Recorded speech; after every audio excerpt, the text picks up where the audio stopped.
Dear friends, brother and sister, मैं पुनः आपके सामने उपस्थित हूँ। सोशल एंथ्रोपोलॉजी का बहुत ही महत्वपूर्ण विषय बिंदु है टैबू। उसका अंतिम क्लास है, क्लास 10वां चल रहा है। इससे पहले मैंने 9 क्लास लिया हूँ, टोटेम टैबू सब मिला करके। और पिछले के क्लास में मैंने बताया था कि जनजातीय समाज में टैबू का क्या महत्व है, क्या उद्देश्य है, क्या महत्व है, क्या इसका कि वर्क है, फंक्शन है, यूटिलाइजेशन है, इस सब बारे में मैंने बताया था। आज मैं एक बिंदु लेकर आया हूँ, अंतिम है ये टैबू का। जरा गौर से देखिएगा, मैंने लिखा है एम ऑफ टैबू, निषेध का उद्देश्य क्या है। जनजातीय समाज में जो टैबू का विकास हुआ है, उस किन किन पर्पज से हुआ, उसके पीछे क्या क्या उद्देश्य हैं। तो ये जो कॉन्सेप्ट है, ये जो क्वेश्चन है, इसका कॉन्सेप्ट है, ये मजूमदार जी का कॉन्सेप्ट, डीएन मजूमदार थे, उन्हीं का कॉन्सेप्ट है। ये उन्हीं का कॉन्सेप्ट है, मानव शास्त्री डीएन मजूमदार ने।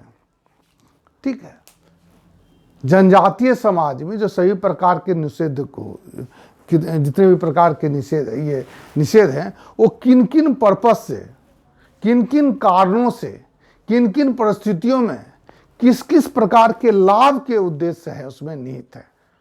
ठीक है, तो ये डीएन मजूमदार जो थे, इनके बारे में लिखे हैं। चलिए, इनको कोई, ये अंतिम क्वेश्चन है, मैं इसको फिर से खूब बढ़िया से मैं ऐसे 1 बाय 1 करके ऐसे तो मैं यहाँ पर खाली लिख दिया हूँ ये सब चीज़, इसको देखेंगे। ये सब अति सहित है, क्या बोलते हैं, एग्जाम्पल सहित है, आप इसको देखिएगा। चलिए इसको चर्चा करते हैं कि एम ऑफ टैबू, टैबू का क्या उद्देश्य है। मानव शास्त्री डीएन मजूमदार ने जनजातीय समाज में पाए जाने वाली विभिन्न प्रकार के अथवा सभी प्रकार के निषेधों के उद्देश्य को निम्नलिखित 3 भागों में वर्गीकृत किया है। 3 भाग, 1, 2, 3। ठीक है, पहला है प्रोटेक्टिव यानी सुरक्षात्मक, नंबर 2 है प्रोडक्टिव यानी उत्पादक, नंबर 3 है प्रोहिबिटिव या प्रिवेंटिव यानी निषेधात्मक या प्रतिबंधात्मक। ये 3 गो उद्देश्य उन्होंने, के प्रकार के उद्देश्य को उन्होंने प्रतिपादित किया है। चलिए 1 बाय 1 करके इसको हम लोग चर्चा करते हैं। इसमें क्या क्या एग्जाम्पल्स आएंगे उसको देखेंगे। चलिए आइए देखते हैं। प्रोटेक्टिव, सुरक्षात्मक प्रोटेक्टिव। एम ऑफ टैबू के अंतर्गत, निषेध के उद्देश्य के अंतर्गत, ये सुरक्षात्मक उद्देश्य क्या है, प्रोटेक्टिव क्या है। आप देखते हैं, या हम लोग भी देखे हैं, या आप किताबों में पढ़ा है, मानव शास्त्र के विभिन्न प्रकार के जनजातीय समाज में मुखिया जो होता है उनका, 1 नंबर में लिखा मुखिया को छूने की मनाही होती है। उनका जो मुखिया होता है जनजातीय समाज का, उसको वो लोग भगवान का देवदूत मानते हैं। उसका समाज पर विशेष अधिकार रहता है। वो लोग मुखिया को भगवान के समान पूजते हैं। ठीक है, तो ऐसी स्थिति में क्या होता है, मुखिया को छूने की मनाही रहती है। सब आदमी मुखिया को छू नहीं सकता, क्योंकि वह काफी पवित्र व्यक्ति होता है और काफी शक्तिशाली व्यक्ति होता है। ऐसा विभिन्न प्रकार के जनजातीय समाज में ऐसी मान्यता है। अशांति जनजाति में इसी प्रकार की मान्यता है। चलिए आगे देखते हैं। गर्भ तथा शिशु जन्म संबंधी निषेध।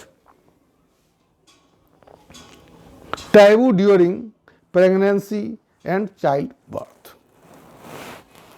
तो ये जो गर्भ तथा शिशु जन्म संबंधी निषेध है, इसका उद्देश्य क्या है, जच्चा बच्चा की सुरक्षा। ठीक है, जच्चा बच्चा की सुरक्षा। इसका उदाहरण दिए हैं, कहां कहां दिए हैं। थारू जनजाति है, गोंड जनजाति है मध्य प्रदेश की, कमार जनजाति है, वो भी मध्य प्रदेश की है। नैनीताल के तराई क्षेत्र में निवास करने वाले थारू जनजाति में गर्भावस्था के दौरान स्त्री को सूर्यास्त के पश्चात अकेले घर से बाहर निकलने की मनाही होती है। ये क्यों होता है? स्वाभाविक है, प्रोटेक्टिव है, सुरक्षात्मक दृष्टिकोण से ऐसा किया जाता है। ठीक है, उसी प्रकार से गोंड जनजाति है, उसी प्रकार से कमार जनजाति है। हमारे आधुनिक समाज में भी सुरक्षात्मक टेबू पाए जाते हैं। सुरक्षा के दृष्टिकोण से विभिन्न प्रकार टेबू का विकास हुआ है। फूड टेबू, क्या खाना है, गर्भवती स्त्री क्या खाएगी नहीं खाएगी, इस पर ध्यान दिया जाता है।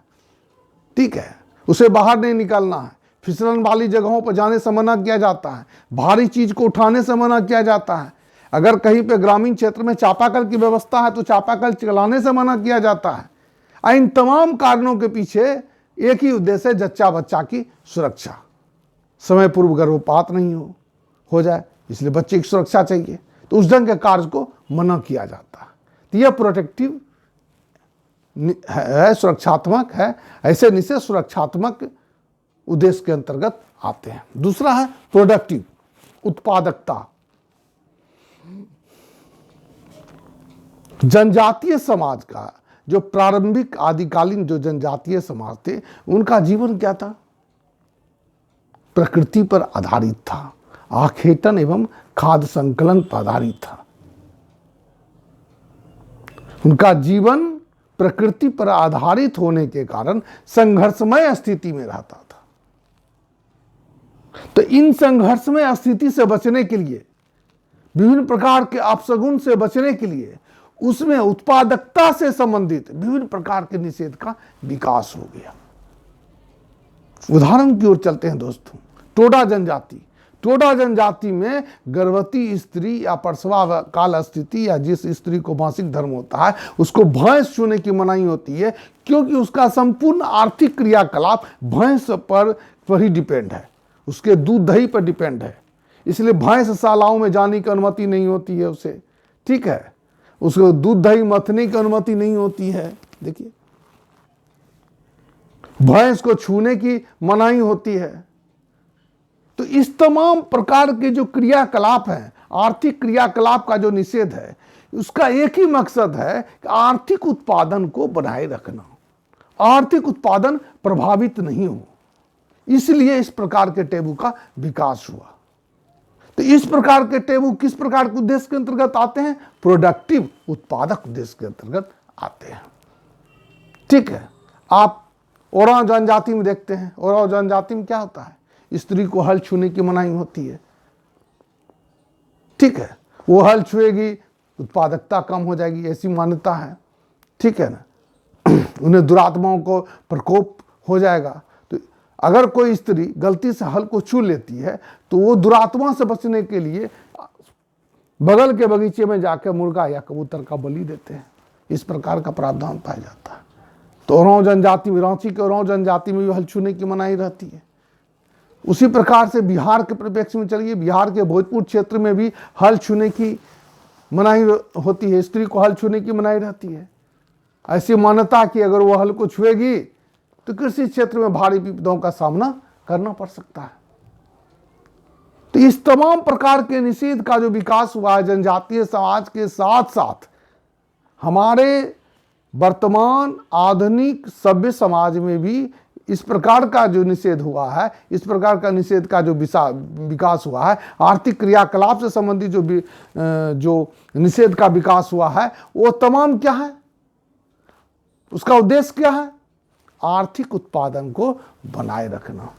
चलिए अंतिम है दोस्तों, प्रिवेंटिव या प्रोहिबिटिव, निषेधात्मक प्रतिबंधात्मक उद्देश्य, प्रिवेंटिव और प्रोहिबिटिव उद्देश्य। यह भी एक प्रकार का सुरक्षात्मक निषेध है। इसमें भी सुरक्षा के भावना निहित है। निषेध है, एकदम कंप्लीट वो कार्य नहीं करना है। ठीक है ना, जैसे इंसेस्ट टेबू। ठीक है, इंसेस्ट टेबू है, टोटेम टेबू है, क्लाइन टेबू है, अवॉइडेंस है। ये तमाम चीजें हैं, एकदम कंप्लीट जनजातीय समाज में निषेध है। हमारे जनजातीय समाज के साथ साथ हमारे आधुनिक सभ्य जो समाज है उसमें भी निषेध है। इंसेस्ट टेबू, निकटाभिगमन निषेध, यह जनजातीय समाज में भी निषेध है और हमारे समाज में भी निषेध है, आधुनिक समाज में भी निषेध है। टोटेम टेबू, ये जनजातीय समाज में निषेध है, आदमी को टोटम समूह के बाहर ही विवाह साथी का चुनाव करना है। ठीक है, क्लाइन टेबू, समगोत्रीय विवाह का निषेध पाया जाता है, क्लाइन टेबू है, यानी गोत्र में कोई व्यक्ति विवाह संबंध स्थापित नहीं हो सकता है। ठीक है, एकदम निषेध है इस चीज का। अब संथाल जनजाति में अगर कोई आदमी एक गोत्र में विवाह कर लेगा तो उसे बिटलाहा कर दिया जाएगा, समाज से बहिष्कृत किया जाएगा। जो उसके आर्थिक ये राजनीतिक संरचना का सबसे कठिन दंड है। अवॉइडेंस, परिहार व्यवस्था, एक दूसरे से अलग रहना है, प्रत्यक्ष वार्तालाप नहीं करना है, अंतःक्रिया नहीं करना है, इस प्रकार का निषेध पाया जाता है। इस तमाम प्रकार का निषेध एकदम प्रोहिबिटिव है, प्रिवेंटिव है, प्रतिबंध है, ऐसा नहीं किया जा सकता है। ऐसा किया जाएगा तो क्या होगा, सामाजिक और सांस्कृतिक और पारिवारिक संरचना बिखर जाएगी, हमारा समाज बिखर जाएगा, परिवार बिखर जाएगा। यह हार्ड एंड फास्ट रूल है। Incest taboo, totem taboo, clan taboo, avoidance, इस सब टाइप के जो निषेध हैं उनको प्रोहिबिटिव अथवा प्रिवेंटिव उद्देश्य के अंतर्गत रखा गया है। तो इस प्रकार से क्या देखते हैं दोस्तों, मानव शास्त्री डी.एन. मजूमदार ने सभी प्रकार के निषेधों के 3 प्रकार के उद्देश्य के अंतर्गत रखा है, प्रोटेक्टिव, प्रोडक्टिव और प्रिवेंटिव या प्रोहिबिटिव। तो चलिए दोस्तों, ये कंप्लीट हो गया टैबू चैप्टर समाप्त हो चुका है। एक एक क्वेश्चन को मैंने बहुत बेहतरीन तरीके से सजा करके आपके लिए मैंने लिख दिया हूं और समझा भी दिया हूं। इससे बाहर क्वेश्चन अभी तक नहीं पूछा है, नहीं पूछेगा। पूरा सिलेबस इसमें कंप्लीट है। आशा करता हूं आप चैनल को लाइक कीजिएगा, सब्सक्राइब कीजिएगा और शेयर कीजिएगा, ताकि आपके जो बंधु हैं दूर दराज में हैं उन्हें भी इसका फायदा मिल सके। धन्यवाद।